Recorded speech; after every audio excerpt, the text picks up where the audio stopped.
আসসালামু আলাইকুম, আমি রাতুল হাসান। এটা হচ্ছে আমাদের প্রজেক্ট আর এটা হচ্ছে আমাদের টিচার।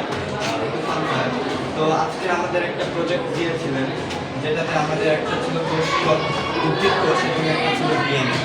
তাহলে আমরা উদ্ভিদ কোষটা দেখলাম। উদ্ভিদ কোষের মাঝখানে যে অংশটা আমরা দেখছি সবুজ, এটা হচ্ছে কোষ গঠন। এখানে একটি কোষ থেকে অন্য কোষের মাধ্যমে উদ্ভিদের বিভিন্ন পুষ্টিকর উপাদান গ্রহণ হয়। বড় যে আমরা দেখতে পাচ্ছি এটা হচ্ছে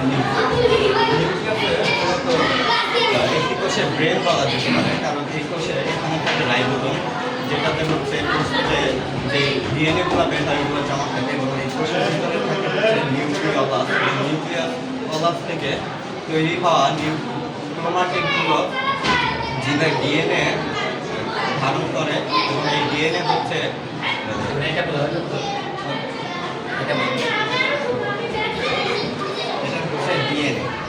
ডিএনএকে মূলত জীবের বংশের ধারা বলা যেতে পারে। তোমার বাবার ডিএনএ এবং তোমার ডিএনএ প্রায় একই থাকে, এর জন্য তুমি আর তোমার বাবা একই রকমের দেখতে। আচ্ছা, ডিএনএর যে ধাপগুলো আছে এগুলো একটা কোড আকারে